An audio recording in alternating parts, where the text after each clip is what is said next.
Into everyone's life, there occurs some one outstanding event which affords more genuine pleasure than a pot of gold could buy.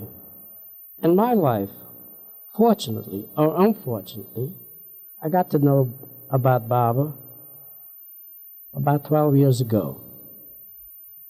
It was when Irwin first laughed on without saying, "By the way, I am the father of Irwin Luck. I am Morris Luck." It was when Irwin first laughed on without even saying where he was going that I found out he was in New York studying a book about Baba that he learned about, sitting 2 days in the New York Public Library. And it was later on that we found out that this was his great interest in his life, Baba.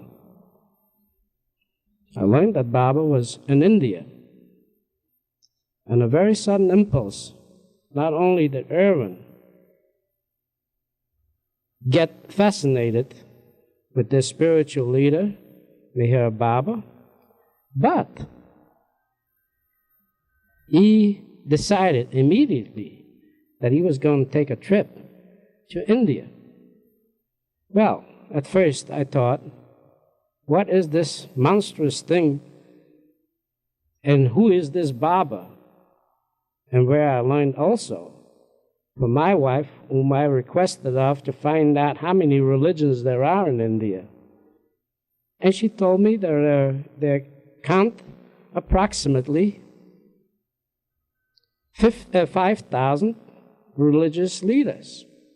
Of course, my first thought was Baba must be someone like a man with horns. He's a living human being. He has to do all the functions of any human being, and yet he called himself God in human form. I had my trials and tribulations with my own son, as any father would. I didn't like to see him have to leave our country, and where we had peace, tranquility, and wander off into a strange land where it was very well known to us and through the world that India has its share of poverty, disease, sickness, hunger. And yet, this young man, who had a place with his father, a good position, a good future, a prosperous one, was going to devote his life to this spiritual leader, namely Meher Baba. I must repeat, for 2 solid years, this man represented himself to me with the thought, not what I thought Irwin was doing wrong, what Baba was doing wrong. I must admit that Irwin went to the point of fanaticism in the ways he went about Baba. As a matter of fact, it was 2 years later when I first decided to contact Baba personally. My first letter wasn't flattery. I told him that I regarded myself as a friend. I couldn't write as a foe. It was little by little that I realized and looked into some of Baba's writings and other people who have wrote about him. I wasn't flattered by everything that I read. There definitely were passages that couldn't apply to a human being, but we know of other human beings, other people, other avatars who have made the same statements that they are God. Now, I try to take Meher Baba apart, and also myself. Why am I fighting my son so hard? What is so terrible what he's doing? And how can I possibly get him to understand that I, as a father, should also be respected? I did not show disrespect all along. As a matter of fact, I thought that if you follow Baba's philosophy, it could make for a better family relationship, and it could make things so much better all around. It's like everything else. You must have realization, and things must be realized right. But we're not all built the same way. As a matter of fact, where I'm sitting right now, my son is asking me to do this little dialogue. He hasn't requested of me in any way what to say, regardless of I was still pro or con. I have learned, as I said in my first letter, where I wrote to Baba, telling him that I consider myself a friend because most of the contents that I've taken out of Baba's philosophy, I must repeat again. It was beautiful. It was wonderful. I certainly felt that if his philosophy was followed, it could very well turn out to be very good for people who seek his philosophy and change of life and good understanding. As a matter of fact, although I never became a Baba follower, I am of my faith. I always will remain so. Not as an Orthodox, no, by no means. And I'm not too proud to say it. An average American man of the Jewish faith who tries to be honest, fair, and as the Bible said, I've diligently tried to implant this in my own 4 sons. As to my own thoughts about Baba, is he God? Personally, no, I don't think so. I think that Baba's teaching is the letter by which a person seeks to ascend to God. As a matter of fact, I have written this with several other sentences and sent to Baba if he thought it was acceptable to him to have it published. And the next thing I saw was in the Club and other magazines. And with Baba's acceptance, I printed it, and I'm sure thousands of his people have seen this. And I think it's a good way to start. What is Baba? Baba's teaching is the letter by which one seeks to ascend to God. Is he God? That's for one to decide for himself. We have people that believe in Christ. We have people that believe in Moses. We have people that believe in the unknown, the unseen God.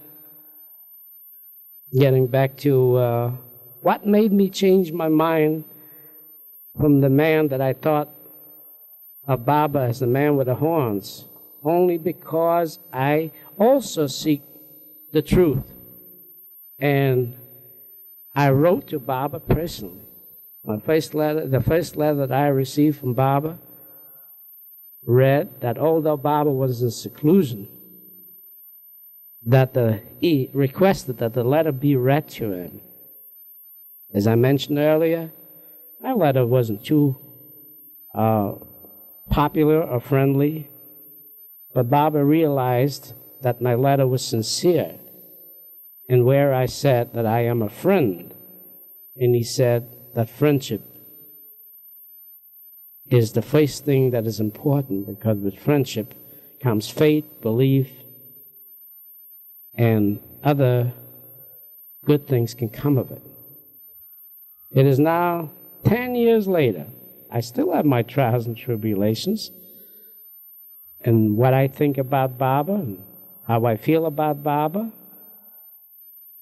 But of course, this stems from my personal relationship with my son Irwin, and where his strength in Baba lies so strong that I sometimes just feel that it goes beyond calling, to the extent where it is almost a fanaticism.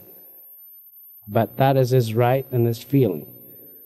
He gave up a great deal in the business world and his personal gain.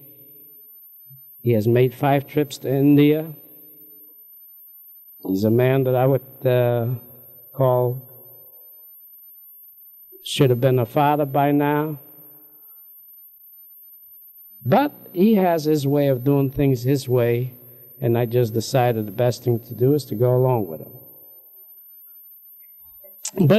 Baba's interest was very strong towards Irwin, and as Irwin always told me, that Baba expressed a great love for me and to have patience and understanding. Let me give you a little incident how Baba treats those people that he feels that need guidance, even one who's a father like myself.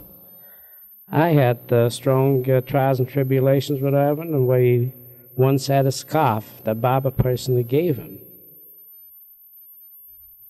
And I got mad, got together a few of his things, and just threw it out of the window.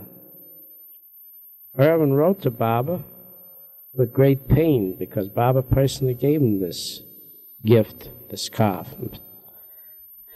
And in the letter that I have before me, where Irwin made up a book of letters, Baba states in a letter to him, "Do not mourn the loss of the scarf. Material things can be replaced, but continue with your love towards your father."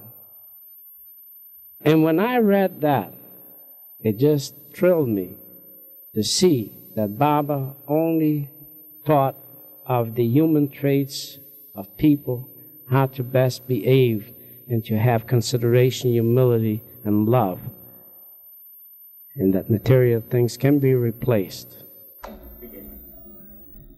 The tender personal letters from Meher Baba to me, and the sentences that you heard me speak of, and the beautiful instructions that I've read generally to Irwin and other of Baba's disciples, I could not at any time feel other than my own acceptance of Baba by way of his philosophy and his friendship.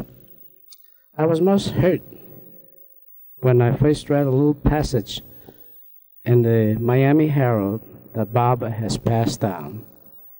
And immediately I thought, what can I offer by way of my own thoughts in regards to Baba? And I decided that I was going to write something in a little poem to honor Baba's passing, and maybe others would be interested what a friend of Baba's would have to say.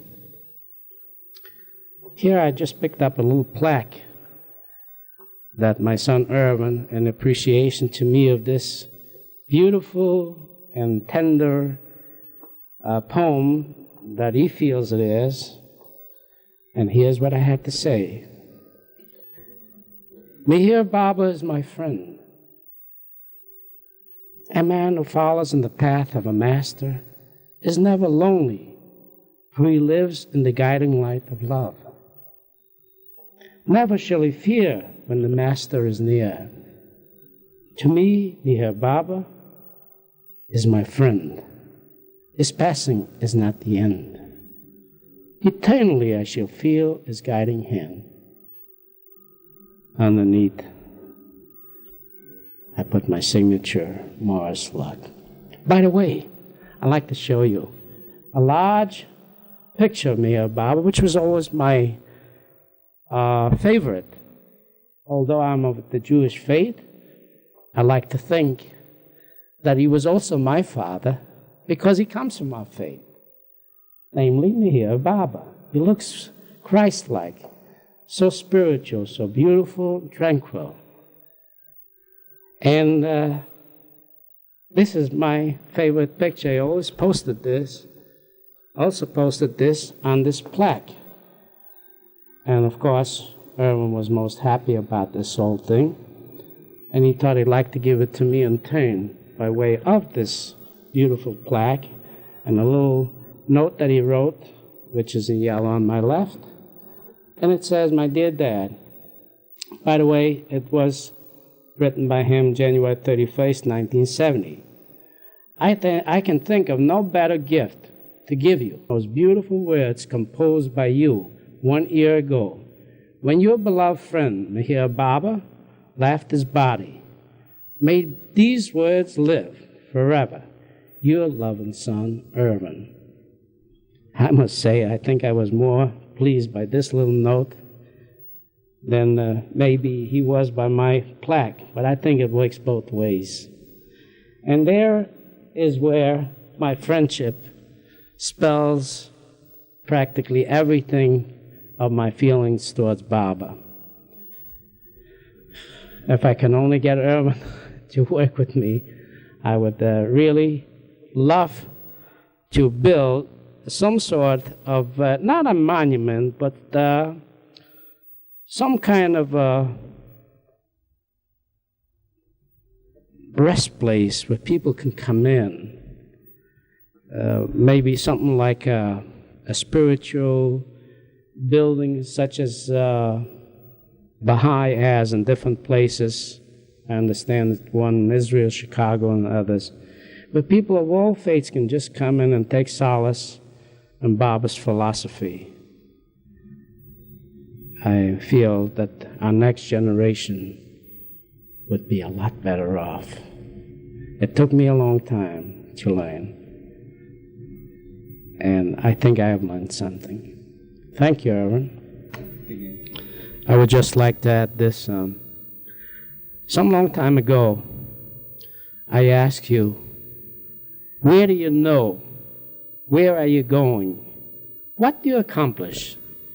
Assuming one wants to become a priest, a nun, a rabbi, or some other spiritual leader, they go to college, they graduate, they know what they are, they know where they're going. In your case, I ask you, Irwin, where are you going? When will you know when you have reached your goal? And you said to me something that sounded to me very beautiful. You said, Dad, first you must be God realized. When you are God realized, you then become one with God. Always you expressed your love and thoughts, God, God, God. And I just said to myself, me, a lowly little man,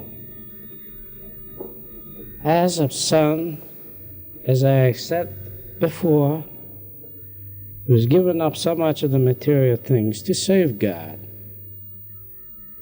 And if you continue living in tradition, and the tradition of these feelings, I can tell you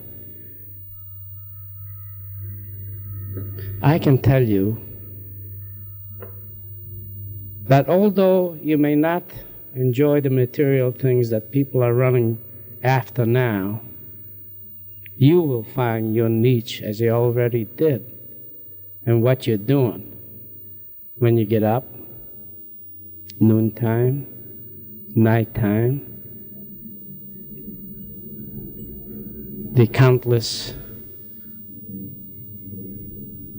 meetings that you go to, the travels that you have made. As I said before, I don't know if it is known to many of Baba's disciples, or most of them, that Baba has made, Irwin has made 5 trips to India. And his recent trip, which was only a few months ago, he spent 4 months filming Baba's disciples in regards to what they know about Baba, where Baba was, what he was doing, and how the disciples grew with the love and affection for Baba, and so on. This work entailed a lot of time, a lot of money. It was all Irwin's money, practically every dime of it. Hard work. I personally feel, I'm not asking for making an appeal, but I would like to say this, that I know that Baba has many lovers throughout the world, especially in the United States, who, if they love Baba so much, would be honored to participate in any way at all in the finances of finishing the works of all these films and television work, which will be monumental for years to come. It isn't only what was done up to now, it is the continuous work that is still to follow to process all the film's work. And I feel, as I said before, it would be an honor when this work is finished that Baba's disciples, Baba's lovers, participate in this great work. And that is about all that I have to say. It is impossible for one individual alone to do so much. We must help Irwin's do this work in a way that it can be finished just as soon as possible. The segment of this feature that you're going to see and listen to would be absolutely useless unless you are shown a prior film to what I'm going to have to say now. In the last film, I explained my feelings towards Baba. And from the very outset, I said I wasn't a disciple of Baba, but I learned to be a friend of Baba's, and Baba in turn turned to friendship to me. With this understanding, I think a great feeling of love and understanding grew between us. I was just asked of an incident that occurred to record this on film. To a lot of people, it may sound absolutely ridiculous, because how can you see someone who has passed on? But a friend of Irwin's and the family has just walked in, whose name is Phil Cowan. And he reminded me of what I had to say in this little segment. It had nothing to do with myself, with the closest in my family, Irwin and Edward, who spend a great deal of time with Baba. Many of the things that I refuse to believe and go along with. And as many people feel about other people who think things cannot be possible, such as Baba, who claimed that he was God in human form. Getting back to the incident of my personal vision of Baba, and this happens to be at a time when I haven't even thought about him at all. Absolutely nothing. If I was to have told this to my own son Irwin, he might have been rather suspicious and said to himself, oh, well, Dad is trying to get around to me with some trickery for me to stay home, become rich, get fat, and just follow a normal life. There's nothing wrong with that.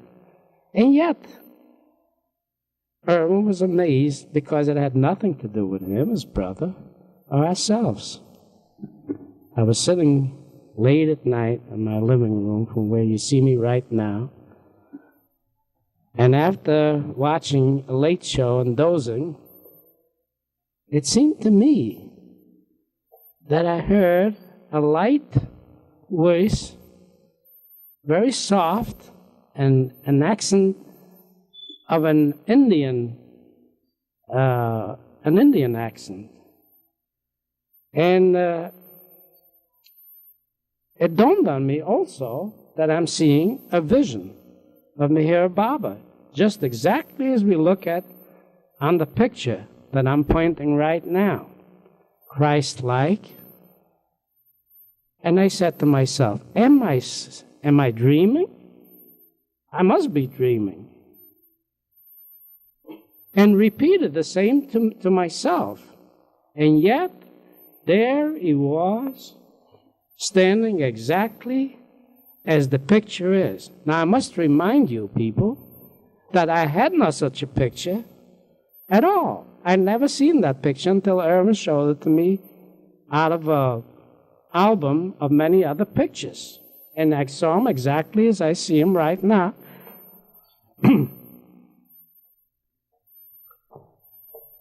And what Baba said to me was entirely different than I would expect.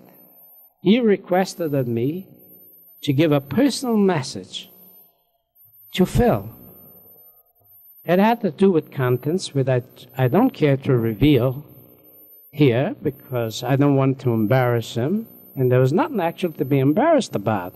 You are now looking at Phil Cowan, very nice young man, not too much of a strong disciple of Baba, but he has followed many of the things in the message that was given to him. And I am yet looking forward that the balance of Baba's message will occur. It nearly and almost occurred, but probably it was not yet to be. In another case, it was another of Baba's disciple, and where he was a strong addict of dope, who had a beautiful girlfriend who loved him so, that regardless of his entire makeup, and even being nasty to her and other people. I've seen him a couple of times in my house. I paid no attention to him. He used to come in barefoot, 30 feet, and I always wished that he wouldn't come into the house. However, I got to talk to him, and I said, well, how can you reach anybody? I have 4 sons. Suppose one of them was my own. And then I began to talk to him, and I heard a soft voice. He was listening, and that was the beauty part. See, he was listening. He mellowed. One day he called me on the phone, and he said to me, Mr. Luck, could I come over to see you? I know that you're busy in your office. Could you give me a few minutes? Because at the time when you stopped me when I was about to walk up the stairs to see Irwin, I stopped there, and you spoke to me so beautifully, so nice, like a father. And at the same time, when I called you, I asked you, may I call you father? Although it was very hard for me to follow the instructions, I've tried hard. Most of the instructions I carried out, but since I'm only human, this is what this young man told me. I don't particularly care to mention his name right now for the purpose of not to embarrass him. Phil is here. He allowed me. He hasn't stopped me when I mentioned the message to him. Therefore, I will not mention the name of the other young man since he's not here. Most likely he wouldn't mind at all. I think his life has improved tremendously. I consider myself a realist. I'm a successful businessman, father, husband, and I've never done anything where I would look even at others with the feeling of believing mysticism. However, the little story that I began with the vision of Baba, has definitely occurred to me. And in order to check myself, there were 2 of Baba's closest disciples. And who were their names, Irwin? Hari and Mirji. We sat in the very same living room where we were filming this segment. And I asked them, I told them the story, and I asked them, could it be true? Was I imagining? Did I dream it? Did I concoct the story without my knowledge even? And they said, no. Baba has appeared to some people, somewhere, someplace, definitely. There are some people to whom Baba has appeared. And you are very fortunate that Baba has placed this confidence in you, and where he extended these messages to these young men. The fact remains that you will see that there will be a change. And at some future time, I will come to you. I came to you twice. I will come to you one more time. That will be the last and only one. And only then will you know. Baba told you that in one of his visitations? Yes, Baba told me this in one of his visitations to me, that the third visit will be the final one. And I'm still hoping. It's been over a year. Irwin often asks me, when do you think? How could it come about? You, who thought that Baba was a man with horns, suddenly feels nobody else that I know of has had these visitations. And you did have it. It takes a great feeling of understanding.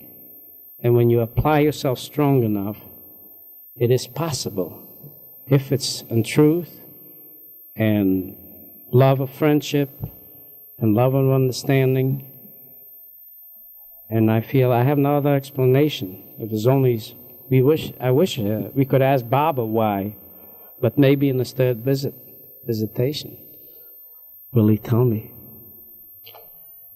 The first visitation was, as I explained to you a little earlier, was right out of this living room. I was facing the television, and this was about right after the Johnny Carson show, a little after 1 o'clock, when I was getting ready to shut the lights on the dock to where I'm looking at right now. And the vision of Baba, as you see on the picture, and where I never before cast my eyes on, Irwin had it somewhere in an album. And the first time was right there, looking out into the dock. The second visitation, which is a little hard for me to correct everything in detail, was on the second floor where our bedroom is, also in about the same way. But Baba never appeared alone. Baba appeared with two other disciples, dressed in about the same way. But they were always, he was standing up and they were sort of kneeling. The words began to flow from Baba's mouth, not in a way that I thought that he was in silence. I said to myself, even then, I remembered that he lived a life of silence for almost 41 years. How come that he speaks now? But I also remembered that he was dead now. Or as the disciples would like to say, he left his body. Yes, I know to a lot of people watching me, hearing what I say, it sounds like maybe I'm just trying to wind this around sort of with a mystique. But as I said before, I'm a realist. I don't believe in any mysticism. This is the way it occurred to me. The beautiful two visitations of Baba. And I'm hoping at the proper time that Baba will reveal himself for the third time, as he said. And I may have something further to say on that at that time, as instructions will come to me. And I guess that's about where this thing winds up now. There will be those that believe, those that don't believe, and it is always in this way. That's why we have so many denominations and different people. I believe it now. I wasn't satisfied until I corresponded and spoke to many of Baba's closest disciples. I was convinced that what happened between me and Baba was not one that was concocted in my mind, but was real, because Baba has revealed himself from time to time, and the other avatars to people. And so I'll wind this up. Hoping to speak to you again some other time.